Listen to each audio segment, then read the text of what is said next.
Welcome friends. बहुत से students का डिमांड था कि कैलेंडर टॉपिक को एक बार हम पढ़ें, तो कैलेंडर का एक फुल वीडियो लेके मैं आज आपके सामने आया हूँ। बहुत सारी चीज़ें इसमें आपको बेसिक चीज़ें भी बहुत सारी नई सीखने को मिलेंगी, तो पूरे टाइम वीडियो के साथ बने रहिए।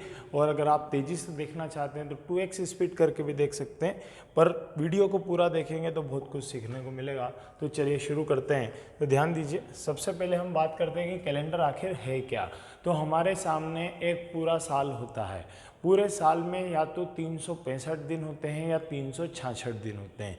365 दिन एक सामान्य वर्ष में होते हैं, 366 दिन एक लीप वर्ष में होते हैं। अब लीप ईयर क्या है, तो जो हमारी पृथ्वी है वह सूर्य की परिक्रमा 365 दिन और 6 घंटे, मोटा मोटा हिसाब है, 365 दिन और 6 घंटे में पूरा करती है। तो 6 घंटे 6 घंटे 6 घंटे और 6 घंटे ऐसे 6 घंटे 4 सालों में मिलके एक 24 घंटे का एक दिन और बना देते हैं, वो फरवरी में ऐड हो जाता है। तो 3 सालों तक तो फरवरी 28 दिनों का होता है, हर चौथे साल में वो कितने दिनों का होता है, 29 दिनों का। तो ये एक्स्ट्रा डे जब जुड़ जाता है तो फरवरी में 29 दिन हो जाते हैं और पूरे साल में 366 दिन हो जाते हैं। तो ये जो 365 या 366 दिन है, 365 और 366 डेज हैं, इसका लेखा जोखा हिसाब किताब जो है ये होता है कैलेंडर। तो हम शुरू करते हैं, ध्यान से देखते हैं। जो ईयर्स हैं, सबसे पहले हम डिफाइन करेंगे कि ईयर क्या है। तो there are 2 types of year, एक बोलेंगे हम नॉर्मल ईयर और एक बोलेंगे हम लीप ईयर। तो नॉर्मल ईयर क्या है, जिसमें 365 डेज हों, ठीक है। और लीप ईयर क्या है, जिसमें 366 डेज हों। और फरवरी इसमें 29 तारीख की होगी, ये मैंने आपको बता दिया। यहाँ पे 28 तारीख की होगी, ये भी एक इम्पॉर्टेंट पॉइंट है। अब देखिए 365 दिनों को हमने काय में बदला, हमने बदला 12 महीनों में। हम सब जानते हैं कि हमारे पास 12 महीने हैं, जनवरी से लेकर दिसंबर तक, और उसमें अलग अलग दिन होते हैं। अब कई सारे स्टूडेंट्स को ये भी याद नहीं रहता है कि कौन से महीने में कितने दिन होते हैं। तो देखिए इसका बहुत ही सिंपल सा एक तरीका मैं बताता हूँ। आपके जो हैंड है, हैंड्स के जो पोर हैं, अब ये वाले जो दिन हैं, ये सारे महीने जो हैं इसमें 31 दिन होंगे, और जो डाउन वाले हैं उसमें 30 दिन होंगे। तो देखिए गिनते हैं, जनवरी, फरवरी, मार्च, अप्रैल, मई, जून, जुलाई, उसके बाद अगेन अगस्त। तो जुलाई और अगस्त ये 2 कंटिन्यू महीने हैं जो आपको 31 के मिल रहे हैं। फिर सितंबर, अक्टूबर, नवंबर और दिसंबर। तो जिनको भी याद नहीं है इस तरीके से याद रख सकते हैं। कई बार एग्जाम में क्वेश्चन डायरेक्ट पूछा जाता है कि कौन से 2 महीने हैं जो 31 दिनों के लगातार महीने होते हैं। तो जुलाई और अगस्त इसका आंसर है, ये हमें याद होना चाहिए। और नहीं भी याद है तो इस तरीके से आप सीक्वेंस में देख सकते हैं। सिर्फ फरवरी एक ऐसा महीना है जिसमें 28 दिन होते हैं, हर 4 साल बाद 29 दिन होते हैं। जब भी 29 दिन होंगे लीप ईयर हो जाएगा, लीप ईयर होंगे 36 डेज हो जाएंगे। अब आगे हर महीने को हम कैसे उसको और बाइफरगेट कैसे करते हैं, तो सप्ताह में बाइफरगेट करते हैं। तो इस पे से भी एक क्वेश्चन पूछा जाता है कि सप्ताह का पहला दिन कौन सा है। तो याद रखिए सप्ताह का पहला दिन हमेशा क्या होगा, रविवार होगा, संडे होगा। तो संडे किसी भी सप्ताह का पहला दिन होगा। तो यहाँ पे हम उसको लिख लेते हैं, देखिए रविवार, फिर सोमवार, ये सब याद है आपको, फिर मंगल, फिर बुध, फिर गुरु, फिर शुक्र, फिर शनि और फिर से रविवार। तो यहाँ पे देखिए 1 2, यहाँ पे एक लॉजिक मैं आपको बता रहा हूँ इसलिए बार बार गिनने को बोल रहा हूँ। 1 2 3 4 5 6 7। अब मैंने अगर आपसे पूछूं कि अगला रविवार कितने दिन बाद आएगा, तो 7 में +1 कर दीजिए तो कितना आ जाएगा, 8। तो 8 डेज के बाद फिर से कोई भी दिन रिपीट होता है। मतलब आज अगर रविवार है तो अगला रविवार 8वें दिन आएगा, और अगला शनिवार, अगर आज शनिवार है तो अगला शनिवार कब आएगा, 8वें दिन आएगा, 7 दिनों के बाद, मतलब 8th डे पे वो पड़ेगा। ये हमें काम आएगा आगे। तो हमने क्या किया, 365 डेज को हमने 7 से डिवाइड किया, 7 से डिवाइड किया तो ये हो गया हमारा 52, और एक हमारे पास एक्स्ट्रा दिन बच गया। तो हमने बोला कि किसी भी सामान्य वर्ष में 52 हफ्ते होंगे और एक अतिरिक्त दिन होगा। इसी तरीके से यहाँ पे 366 को अगर हम डिवाइड करेंगे 7 से तो हमें मिलेगा 52, पर यहाँ हमें रिमाइंडर 2 मिल जाएगा। इसका मतलब क्या हुआ कि लीप वर्ष में क्या होगा, 52 हफ्ते पूरे होंगे और 2 अतिरिक्त दिन होंगे। इसीलिए आपने कई बार ये महसूस किया होगा कि आज के दिन पे अगर आपका कोई स्पेशल डे है, आपका बर्थडे है और वो मान लीजिए आज सैटरडे पे है, तो अगले साल वो संडे पे आएगा, एक दिन आगे बढ़ जाता है। अगर नॉर्मल ईयर है तो एक दिन आगे बढ़ जाएगा, आज जो डेट पे संडे है अगले दिन उसी डेट को मंडे होगा। पर ये अगर लीप वर्ष होता, लीप ईयर होता, तो फिर क्या होता है, 2 दिन आगे बढ़ जाती है चीज़ें। जैसे आज के दिन अगर सोमवार है तो अगले साल आज ही के दिन आना चाहिए था मंगलवार, पर क्या आ जाएगा, बुधवार आ जाएगा, 2 दिन आगे बढ़ जाएगा अगर लीप वर्ष होगा तो। ठीक है, तो यहाँ से 2 कंसेप्ट और यहाँ से सामने आते हैं, ध्यान से समझिए।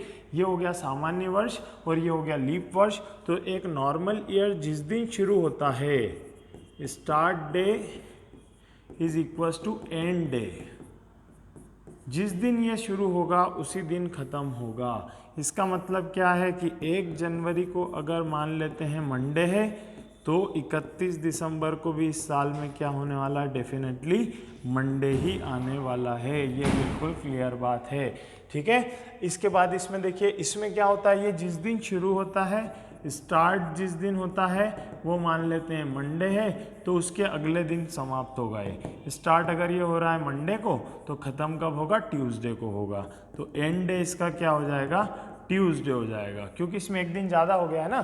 तो ये जिस दिन शुरू होता है उसी दिन ख़त्म हो जाता है, ये जिस दिन शुरू होता है उसके अगले दिन ख़त्म होता है। तो इस पर भी डायरेक्ट क्वेश्चन आता है, और इस पर क्वेश्चन कैसे आ सकते हैं वो भी हम आगे देखेंगे।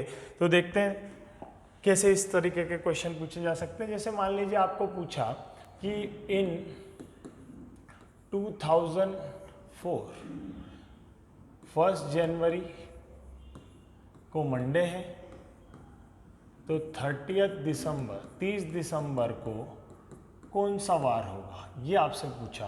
तो यहाँ पे अब जो अगला लॉजिक मैं आपको बताना चाह रहा हूँ वो बहुत इंपॉर्टेंट है, ध्यान से समझिएगा। किसी भी ईयर को देख के हमें ये पता होना चाहिए कि ये लीप ईयर है या नॉर्मल ईयर। क्योंकि देखिए, मैंने अभी आपको क्या बताया कि अगर ये नॉर्मल ईयर होगा तो मंडे से शुरू होगा तो मंडे को ख़त्म हो जाएगा, पर अगर ये लीप ईयर होगा तो मंडे को शुरू होगा तो अगले दिन ट्यूसडे को ख़त्म होगा। तो देखिए, कोई भी ईयर आपके सामने आता है, कोई भी ईयर हो, उसमें आप 4 से डिवाइड करके देखिए। नॉर्मल ईयर होना चाहिए, सेंचुरी ईयर नहीं होना चाहिए। सेंचुरी में क्या करना है वो आगे बताऊंगा मैं। नॉर्मल ईयर में अगर आप 4 से डिवाइड करते हैं और रिमाइंडर क्या आ जाता है, आपका रिमाइंडर आ जाता है 0, तो ईयर हो जाता है लीप।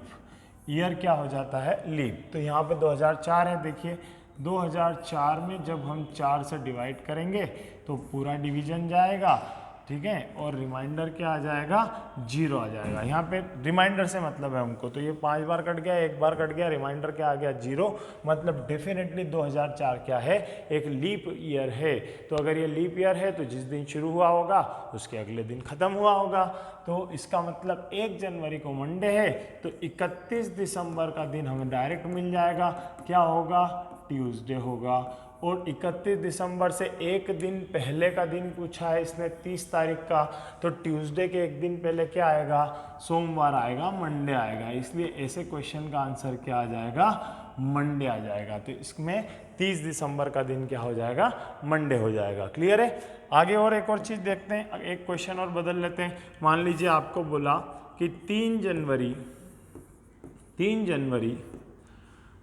1993 को फ्राइडे था। तो आपसे पूछ लिया कि भाई 31 दिसंबर 1993 में कौन सा डे होगा, ये अगर आपसे पूछा जाता है तो देखिए क्या करेंगे। अब 3 जनवरी 1993 को फ्राइडे बोला है उसने, तो 1993, अब देखिए 4 से डिविजिबिलिटी भी यहाँ काम आती है। 4 से डिविजिबिलिटी बोलती है कि लास्ट के 2 नंबर में अगर 4 से डिवाइड होता है तो पूरे नंबर में 4 से डिवाइड होता है। तो यहाँ भी हमें वही फंडा लगा लेना चाहिए था कि लास्ट 2 डिजिट को हम चेक कर लेते कि 4 से डिविजिबल है क्या, हाँ है, तो रिमाइंडर 0 आएगा। तो यहाँ भी हम वही फंडा लगाएंगे कि लास्ट के 2 डिजिट 93 में जब हम 4 से डिवाइड करते हैं तो आपका रिमाइंडर कितना आ जाएगा, 1 आ जाएगा। 4 दूनी 8 और 4 तिया 12 और रिमाइंडर आ जाएगा 1। मतलब ये एक नॉर्मल ईयर है। और अगर ये एक नॉर्मल ईयर है तो 31 तारीख को, अगर 31 तारीख का दिन पूछा है, 3 तारीख को फ्राइडे था, तो 3 को अगर फ्राइडे था तो पीछे चले आइए, 1 पे चले आते हैं, तो 2 तारीख को क्या होगा, फ्राइडे के एक दिन पहले थर्सडे होगा, और 1 तारीख को क्या होगा, तो एक दिन पहले क्या होगा, वेडनेसडे होगा। तो 1 जनवरी को क्या था, वेडनेसडे, तो डेफिनेटली 31 दिसंबर को भी क्या होगा, वेडनेसडे ही होगा। ये बात आपको क्लियर हुई होगी। ये चीज़ आपको पहले से शायद ना पता हो, पर आज इस वीडियो को देखने के बाद आपके कई सारे क्वेश्चन जो जनवरी और 31 दिसंबर से आसपास चलते हैं वो इस फंडे से आप सॉल्व कर सकते हैं। लीप ईयर आपको पहचानना आ गया कि किसी लीप ईयर को आप कैसे पहचान सकते हैं, उसमें 4 से डिवाइड करके देखिए, रिमाइंडर 0 आ रहा है तो वो लीप ईयर है, अदरवाइज वो लीप ईयर नहीं है।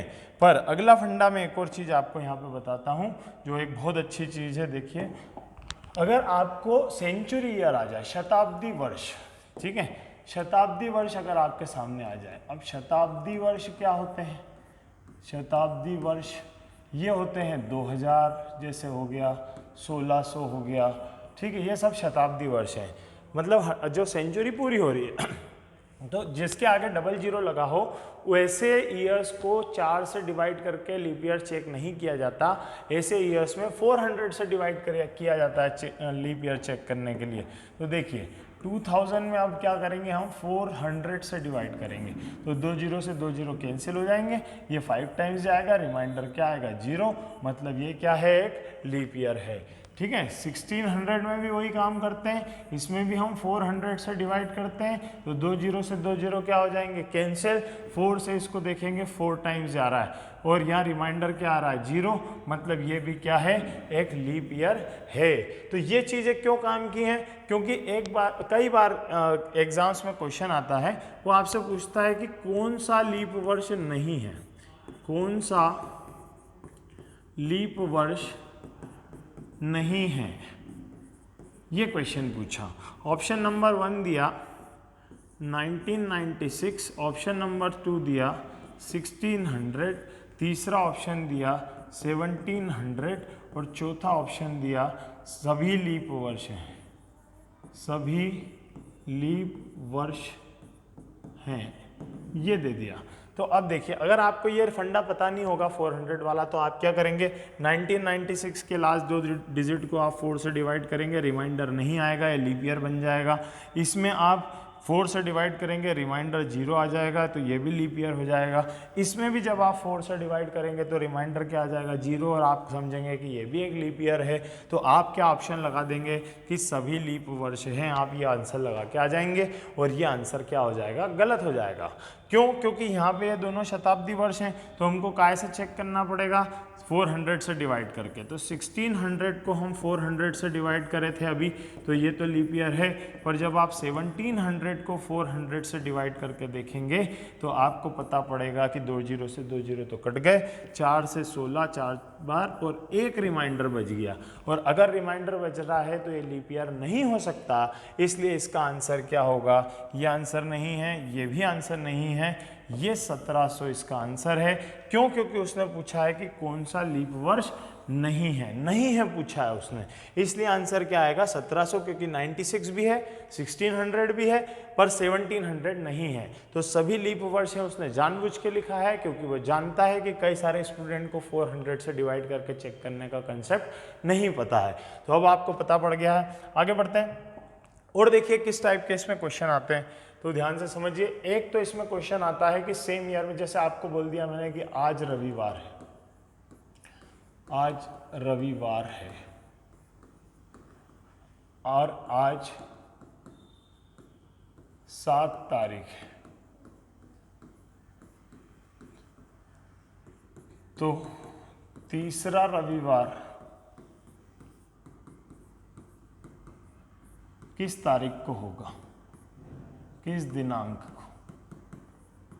को होगा, ये क्वेश्चन पूछ लिया उसने कि आज रविवार है, आज 7 तारीख है, तो तीसरा रविवार किस दिनांक को होगा। तो अब देखिए यहाँ पे वो शुरुआत में जो फंडा मैंने आपको बताया था वो काम करेगा। आप यहाँ लिखेंगे 7 तारीख, यहाँ लिखेंगे आप रविवार। अब आप क्या करेंगे, इसमें जोड़ देंगे 8, तो जब आप इसमें 8 जोड़ेंगे तो ये हो जाएगा 15, तो 15 तारीख को फिर से क्या आ जाएगा, रविवार आ जाएगा। और इसमें फिर से आप 8 जोड़ देंगे तो अगली तारीख आ जाएगी 23, और 23 तारीख को क्या आ जाएगा, रविवार आ जाएगा। तो आपके क्वेश्चन का आंसर होगा कि आपका तीसरा रविवार कब आने वाला है, 23 तारीख को आने वाला है उसी माह में। ठीक है। तो 23 तारीख को रविवार आएगा। एक तो ये टाइप का क्वेश्चन आता है कि आपको सेम मंथ में कोई सा डेट दे दिया और आपसे पूछ लिया कि इतनी तारीख को कौन सा वार होगा, उतनी तारीख को कौन सा वार होगा। इसका एक और पैटर्न होता है कि आज रविवार है, इसने पूछा आज रविवार है और बताओ कि 17 दिन बाद कौन सा वार होगा, ये भी पूछ सकता है। इसलिए मैंने यहाँ पे इस तरीके से लिखा था, तारीख भी दे सकता है और 17 दिन बाद कौन सा वार होगा। तो 17 दिन बाद तो आप क्या करेंगे, 7 से डिवाइड कर दीजिए, 7 दूनी 14, आप निकाल लीजिए रिमाइंडर, 3 रिमाइंडर आ रहा है, शेषफल रिमाइंडर आ रहा है, तो आपको शेषफल निकालना है। 3 आ गया आपका रिमाइंडर, शेषफल। तो आप क्या करेंगे, अब रविवार के बाद, यहाँ पे उसने क्या बोला आज रविवार है, तो रविवार के बाद 3 दिन जोड़ दीजिए, तो रविवार प्लस 3 डेज, तो रविवार के बाद सोमवार, मंगलवार, बुधवार, मतलब 17 डेज के बाद क्या आ जाएगा, बुधवार आ जाएगा। कौन सा वार आएगा, बुधवार आ जाएगा। अब आप सोच रहे होंगे कि सर ठीक है, तो एक महीने का बोला है, अगर अलग अलग महीने में दे दें तो क्या करना होगा। तो देखिए उसको भी देख लेते हैं हम, ध्यान से देखिएगा। एक क्वेश्चन लेते हैं कि आपको लिया, मान लीजिए कि 3 मार्च 1991 को रविवार है और आपसे पूछा कि बताओ 17 अगस्त